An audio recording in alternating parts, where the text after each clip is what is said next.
दोस्तों, एक बार फिर आपका स्वागत है, अभिनंदन है आपके अपने YouTube channel Aryan institute Allahabad में। दोस्तों, थंबनेल पर देख पा रहे हैं आज आपके समक्ष डीएलएड प्रथम सेमेस्टर के दौरान अनवरत आप सभी को पता है हमने आपके बीच में नोट्स को प्रोवाइड किया। उसी की श्रृंखला में आप देख पा रहे हैं लिखा जा रहा है डीएलएड प्रथम सेमेस्टर साइंस देख पा रहे हैं।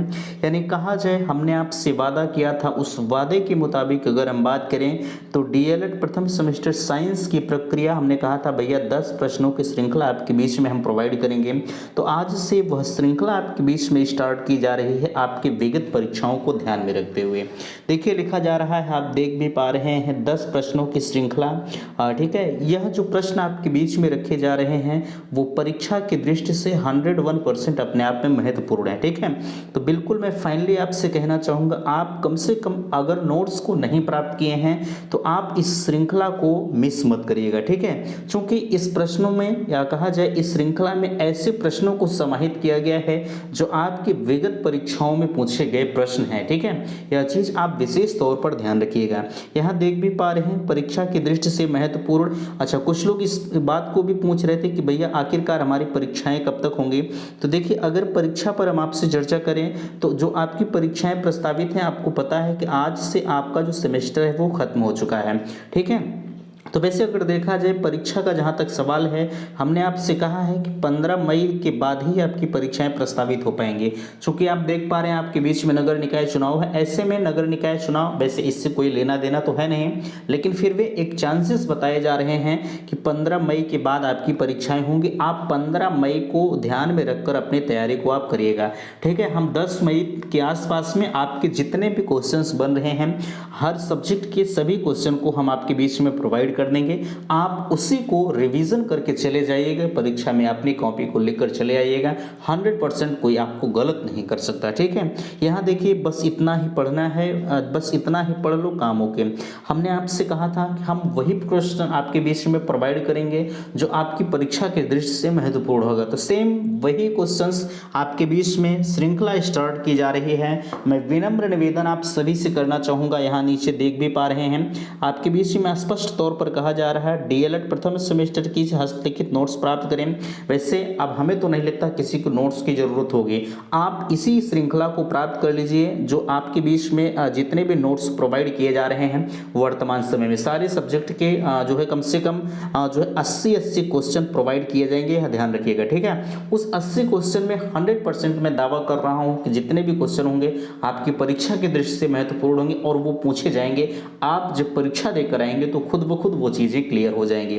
ठीक है, तो अगर आपको इस पीडीएफ की जरूरत पड़ रही है, जो पीडीएफ वर्तमान समय में पढ़ाया जा रहा है, तो लिंक आपके डिस्क्रिप्शन बॉक्स में दिया गया है, आप इस पीडीएफ को प्राप्त कर लीजिएगा। ठीक है, टेलीग्राम चैनल है, आप टेलीग्राम चैनल को ज्वाइन करके आप पीडीएफ को प्राप्त कर लीजिएगा। ठीक है, आपको उतना ही पढ़ना है जो आपकी परीक्षा की दृष्टि से महत्वपूर्ण है। चलिए हम आपको लेके चलते हैं उस पीडीएफ की ओर। देख पा रहे हैं पीडीएफ आपके बीच में लगा है। सबसे ऊपर देखिए यहाँ लिखा जा रहा है आपका जो साइंस का जो पेपर होता है वो आपका समय होता है 1 घंटे का। यानी 1 घंटे में आपको टोटल 25 क्वेश्चन करने पड़ते हैं। और यह जो श्रृंखला आपके बीच में दी जा रही है अति लघुत्तरी मीन्स 1 नंबर के क्वेश्चन जो आपसे पूछे जाते हैं। ठीक है, वैसे अगर देखा जाए 1 नंबर में आपको इनफैक्ट जो लिखना होता है वो बिल्कुल डायरेक्टली लिखना होता है। एक चीज़ का विशेष तौर पर ध्यान रखिएगा बाबू कि आप 1 से 2 नंबर के क्वेश्चन में कभी भी एग्जामिनर को आप बरगला नहीं सकते। ठीक है, अब कुछ लोगों को आप उस ग्रेजुएशन की हवा को छोड़ दीजिएगा जो आप अभी तक बड़े बड़े क्वेश्चन को लिखते हुए चले आए थे। ठीक है, तो आप उस चीज़ को भूल करके आप डीएलएड में अगर एडमिशन ले लिए हैं तो बिल्कुल आप नए तरीके से लिखना सीख जाइएगा। यह नोट्स आपके लिए वहाँ भी महत्वपूर्ण है जैसे आपको एक लिखने का तजुर्बा बताएगी कि आप किस प्रकार से डीएलएड प्रथम सेमेस्टर में अपने नोट्स में या कहा जाए उस पेपर में आपको लिखना है। ठीक है, तो चलिए यहाँ देख पा रहे हैं सबसे पहला क्वेश्चन आपके बीच में आ रहा है सजीव वस्तु के प्रमुख लक्षण क्या होते हैं। अब इतना आसान क्वेश्चन तो आपके एग्जाम में आप इससे आसान क्वेश्चन आपके साइंस पे और नहीं रखा जा सकता। सजीव वस्तुओं के लक्षण क्या क्या होते हैं बाबू, जरा सा ध्यान रखिएगा। ठीक है, वैसे अगर बात करें हम सजीव वस्तुओं के लक्षण पर तो बहुत लक्षण होते हैं जो आप सोच सकते हैं, जो समझ सकते हैं, ऐसे लक्षण सजीव के पाए जाते हैं। वैसे एक चीज विशेष तौर पर ध्यान रखिएगा। आपके बीच में दिया जा रहा है, आप देख पा रहे हैं सजीव वस्तुओं के लक्षण, समय के साथ वृद्धि एवं विकास। यह पहला लक्षण आपका है कि समय के साथ जो सजीव होते हैं वो वृद्धि करते हैं और विकास करते रहते हैं। ठीक है, जैसे हम बात करें आपसे, पहले आप छोटे थे और धीरे धीरे करके समय परिवर्तन हुआ और आपकी हाइट चेंज हुई, यानी आपका जो अंग प्रत्यंग है सब कुछ विकसित होता हुआ चला गया। ठीक है, ये चीजें उम्मीद करते हैं कि आप समझ पाए। अगला है, नए जीव को जन्म देने के लिए प्रजनन करते हैं। जाहिर सी बात है, प्रजनन की क्रिया या कहा जाए रिप्रोडक्शन की क्रिया होती है, ये भी सजीव के प्रमुख लक्षण के तहत आता है। ऊर्जा की प्राप्ति के लिए श्वसन करते हैं, ये चीजें भी समझ पा रहे हैं। अगर एक नंबर के क्वेश्चन में अगर आप 3 चीजों को लिख दे रहे हैं, 3 लक्षण को लिख दे रहे हैं, तो कोई आपको एक नंबर में कोई काट नहीं सकता। ठीक है, यह इतने ही चीजों में लिखना है, यह चीज आप ध्यान रखिएगा। ठीक है, चलिए अगला आपके बीच में देख पा रहे हैं, देखिए अगला आ रहा है, पौधों में अनुकूलन कितने प्रकार से होता है, एडॉप्टेशन जिसे हम कहते हैं। ठीक है, अब पौधे में अनुकूलन कितने प्रकार से होता है, देखिए पहला आपके बीच में दिया जा रहा है, देखिए पहला दिया जा रहा है, अच्छी तरह से समझने का प्रयास करेंगे, संरचनात्मक अनुकूलन। अब ये क्या होता है, देखिए संरचनात्मक अनुकूलन कुछ निर्मित करने या बनाने का तरीका है। ठीक है, यह क्या संरचनात्मक, आप इसके वर्ड से ही परिचित होंगे तो आप समझ सकते हैं संरचनात्मक या किसी का संरचना करना, यही एक एडॉप्टेशन कहलाता है। ठीक है, अब आगे आप समझ पाए, आगे आपसे कहा जा रहा है, समझने का प्रयास करेंगे, व्यवहारात्मक अनुकूलन। देखिए लेक्चर छोटा होगा, लेकिन अब 10 प्रश्नों में तो हम आपको 1 घंटे का लेक्चर तो देंगे नहीं। ठीक है, बहुत ज़्यादा से ज़्यादा 20 मिनट का लेक्चर होगा, लेकिन यह 20 मिनट में मैं दावा करता हूं आप उतने चीज़ों, उतने कंटेंट को पढ़ेंगे जितना आपके लिए सफिशिएंट होगा। ठीक है, चलिए यहाँ देखिए आपसे कहा जा रहा है व्यवहारात्मक अनुकूलन। यहाँ आपसे स्पष्ट रूप से समझेंगे, व्यवहारिक अनुकूलन ऐसे तरीके से होता है जो स्वाभाविक या मूल रूप से प्रवृत्ति द्वारा कार्य करते हैं। यह क्या है, यह व्यवहारात्मक अनुकूलन के तहत आता है। अब आपके बीच में आ रहा है, देखने का प्रयास करेंगे, जड़ में पौधे में जड़ के क्या कार्य होते हैं। अब जरा सा विचार करें, आपने पौधे को लगाया होगा। ठीक है, अगर पौधे की जो जड़ होती है, जैसे जड़ें भी कई प्रकार की होती हैं। ठीक है, एक मेन जड़ होती है जिसे मूसला जड़ कहते हैं, वो बहुत अंदर तक जाती है। ठीक है, अब जड़ के क्या कार्य होते हैं, जड़ का जो सबसे प्रमुख कार्य होता है वो पौधे को अस्थायी बनाए रखता है, पौधे को गिरने नहीं देता। ठीक है, यहाँ देख पा रहे हैं हमने 2 कार्य को लिखा है। पहला कार्य आपके बीच में है, अब ऐसा तो है नहीं कि सिर्फ उसे जो है एक जगह जकड़ कर रखता है, गिरने नहीं देता, सिर्फ एक के कार्य तो है नहीं। ठीक है, यहाँ देखेंगे, जड़ पौधे की मिट्टी में स्थिर करने में सहायता प्रदान करता है, ये तो आपका सबसे प्रमुख कार्य है। दूसरा है, जड़ मिट्टी से जल व खनिज तत्वों को सोख लेती है, जो बाद में तनों पत्तियों तो भेज दिए जाते हैं। ठीक है, अब जो जड़ का कार्य होता है, जैसे जब पौधे बड़े बड़े हो जाते हैं तो जो जड़ होती है वो नीचे से जो पानी होती है उसी को अवशोषित करके जो तने होते हैं उस तने को जो है जड़ के द्वारा तनों को भेज दिया जाता है। ठीक है, तभी वो हरे भरे बने रहते हैं। ठीक है, ये सारी चीज़ें उम्मीद करते हैं कि आप समझ पाए हैं। अगला आपके बीच में आ रहा है, तने की प्रमुख विशेषताओं का वर्णन करें। ठीक है, अब तनों का जो प्रमुख विशेषताओं का वर्णन अगर हम कहें तो अगर इस क्वेश्चन की बात करें तो यह 2 नंबर के तहत आ जाता है, लेकिन हमने 1 नंबर में लिया है, समझने का प्रयास करेंगे। 2 चीज़ों को आप लिख दीजिए या 2 वर्णन आप लिख दीजिए, आपका हो जाएगा। यहाँ देखिए, पहला आपके बीच में कहा जा रहा है, लगभग सभी नवजात पौधे के तने हरे होते हैं। अब ये तो जाहिर सी बात है, अब इसमें कोई सोचने वाली बात तो है नहीं कि जब आप देखे होंगे छोटा सा पौधा जब लगाए होंगे तो कितना हरा भरा वो होता है। ठीक है, और ये चीज़ें आप समझ पाएँ, लगभग सभी नवजात पौधों के तने हरे भरे होते हैं। अगला, तने पर बहुकोशिकीय रोम या मल्टी सेलुलर हेयर होते हैं। ठीक है, ये भी चीज़ें आप उम्मीद करते हैं कि आप समझ पाए हैं। चलिए अगला पेज आपके बीच में ओपन हो रहा है, देखेंगे। यहाँ कहा जा रहा है, वैसे एक चीज़ का ध्यान रखिएगा, हम आपसे कहना चाहेंगे, जैसे हमने अति लघुत्तरीय प्रश्नों की श्रृंखला आपके बीच में लिया है, तो ऐसा नहीं है कि सिर्फ इतने ही छोटे छोटे क्वेश्चन आएंगे। और जैसे अगर ये अभी आपको लघुत्तरीय में दे दिया जाए, तो जैसे यहाँ आपको 2 लक्षण लिखने हैं, तो कम से कम अगर आपके 2 नंबर के क्वेश्चन में आ रहे हैं तो आपको 4 लक्षण लिखने पड़ेंगे। ठीक है, कितना लिखना पड़ेगा, आपको 4 लक्षण हर हाल में लिखना पड़ेगा, तब जाके आपको 2 नंबर मिलेगा। ठीक है, ऐसा नहीं है कि ये चीज़ें अगर हमने आपसे कहा कि आप 2 लिख दीजिए जो है लघु अति लघु उत्तरी में, तो आपका हो जाएगा। नहीं, आपके अगर 2 नंबर में आ रहे हैं तो आप कम से कम 4 से 5 लक्षण लिखेंगे, इससे कम अगर लिखेंगे तो आपको 2 नंबर नहीं मिलेगा। वैसे 1 नंबर की श्रृंखला के लिए आपके ये जितने लिखे गए हैं उतना सफिशियंट है। चलिए, यहाँ कहा जा रहा है जड़ एवं तनों में अंतर क्या है। यहाँ देखिए आपसे कहा जा रहा है जड़ में पत्तियां तथा फूल नहीं होते तथा तनों में पत्ती व फूल उपस्थित होते हैं। जाहिर सी बात है भैया, आप जमीन के अंदर जो होगा वहाँ न पत्ती होंगी न फूल होंगे, ये तो लाजमी है, बिल्कुल आप समझ सकते हैं। और जो तनों में होते हैं वो तनों में पत्ती व फूल दोनों पाए जाते हैं। ठीक है, आपने देखा होगा, आपके समक्ष पेड़ पौधे होंगे, आप देख लीजिए। ठीक है, वैसे देखे होंगे, इसमें देखने की कोई बात है नहीं। ठीक है, यहाँ 2 नंबर में देखेंगे जड़ में पर्व संधि एवं पर्व नहीं होते हैं, तनों में कभी कभी शीर्ष पर कली उत्पन्न हो जाती है। ठीक है, ये 2 प्रमुख अंतर हैं आपके जड़ और तनों के। ठीक है, चलिए अगला आपके बीच में आ रहा है, देखिए हम तीव्र गति से चल रहे हैं। ठीक है, चलिए यह अगला कहा जा रहा है पत्तियों के प्रकार लिखिए। अब ये जो पत्तियां होती हैं वो कितने प्रकार की होती हैं, आप इसी तरह से लिखेंगे। पत्तियां हमारी 2 प्रकार की होती हैं, जिसमें हमारा पहला है, आप देख पा रहे हैं, पहला है सरल पत्ती, इसे हम कह सकते हैं सिंपल लीफ, और दूसरा आपके बीच में आ रहा है संयुक्त पत्ती, जिसे हम कंपाउंड लीफ कह सकते हैं। अब कुछ लोगों के मन में आ रहा होगा कि भैया ये सरल पत्ती क्या होती है। ठीक है, ये जो है अगला है संयुक्त पत्ती क्या होती है। तो आप इसके लिए बने रहिएगा। अगर विस्तृत रूप से अगर पढ़ना है तो आपको लघुत्तरी वाले क्वेश्चन में पढ़ाया जाएगा कि सरल पत्ती क्या होती है और कंपाउंड लीफ क्या होता है। ये सारी चीज़ें आपके बीच में डिस्कस की जाएंगी।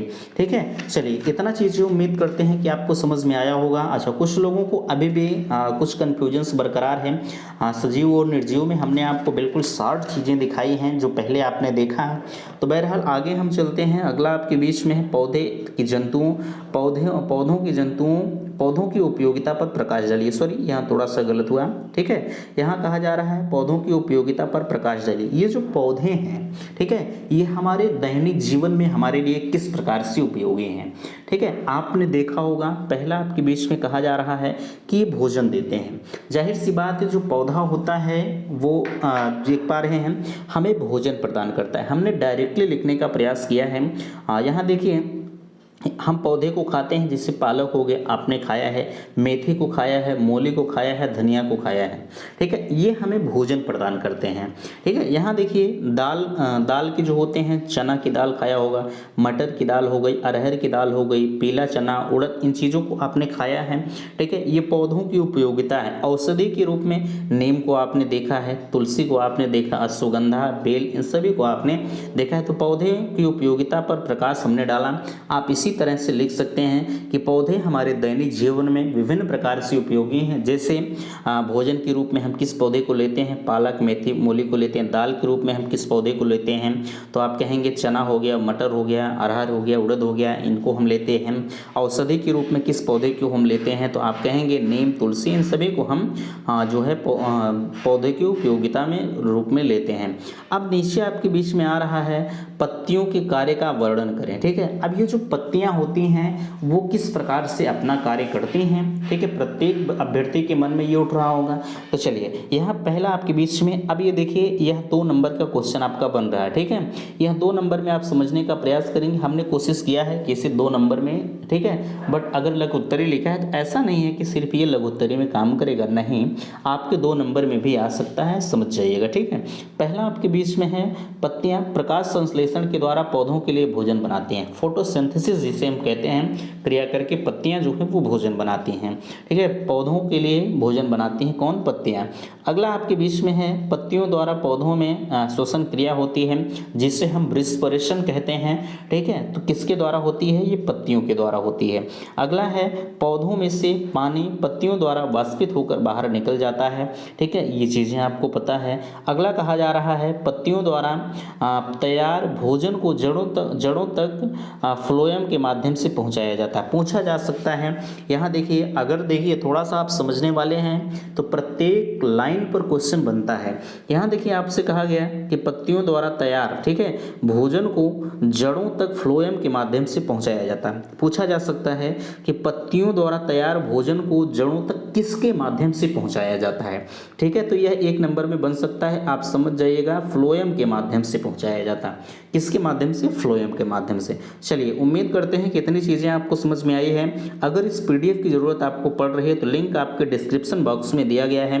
मामूली सी शुल्क 150 रुपये का पेमेंट आपको करना है और आप अपने तैयारी को बेहतर बना सकते हैं। हमने चैलेंज लिया है कि जो लोग नोट्स से पढ़कर जा रहे हैं उन्हें हमने कहा है अगर उतना ही आपने पढ़ा जितना हमने पढ़ाया है तो मैं दावा करता हूं आपको 95% नंबर पाने से कोई रोक नहीं सकता, ठीक है। तो बहरहाल इतनी चीज़ें आपको समझ में आई हैं, प्लीज़ आप कमेंट सेक्शन में मुझे ज़रूर बताइएगा। अगला क्वेश्चन आपके बीच में अनुकूलन, जिसे हम कह सकते हैं एडॉप्टेशन।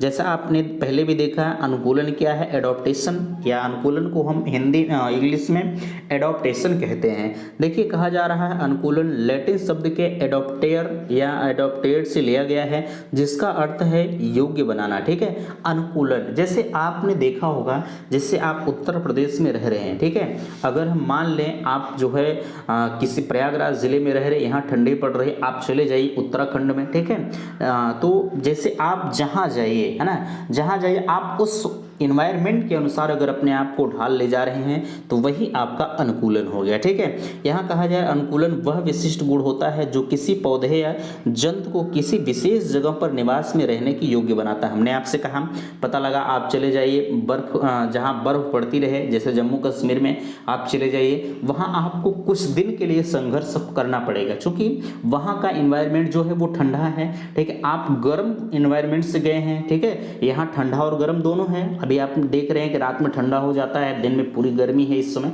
ठीक है। तो आप जब वहाँ चले जाएंगे तो वहाँ आपको उस इन्वायरमेंट के अनुसार ढलना पड़ेगा, कुछ दिन आपको वहाँ संघर्ष करना पड़ेगा। बाकी जब धीरे धीरे करके आप वहाँ रहने लगेंगे, सारी चीज़ें खुद ब खुद आपके अनुसार ढल जाएंगी, ठीक है। यही आपका एडॉप्टेशन कहलाता है। चलिए, अगला आपके बीच में आ रहा है जड़ों के प्रकार। हमें लगता है कि बिल्कुल अंतिम क्वेश्चन आपके बीच में चल रहा है। जड़ों के प्रकार को आप देखेंगे, जड़ें 2 प्रकार की होती हैं। पहला आपका है मूसला जड़ हो गया, जिसे हम टैप रूट्स कहते हैं, ठीक है, या और यह अपस्थानिक जड़ एडवांटेनियस रूट इसे हम कहते हैं, ठीक है। अच्छा, अगर हम इस पर बात करें, थोड़ा सा आप समझने का प्रयास करेंगे।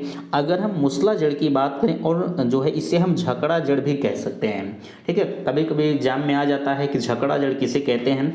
तो आप एक वृक्ष को बनाएंगे, है ना, वृक्ष को बनाएंगे, जैसे होता नहीं है कि यहाँ आपको इसके बगल में जो है एक छोटी छोटी इस तरह से झाड़ियाँ लगी रहती हैं। तो ये जो आपकी सीधी वाली रेखा पड़ी है, ठीक है, ये जो आपकी सीधी वाली रेखा पड़ी है इधर, ये सीधा आप देखेंगे तो ये जो भैया आपकी है, इसे हम मूसला जड़ कह सकते हैं, ठीक है।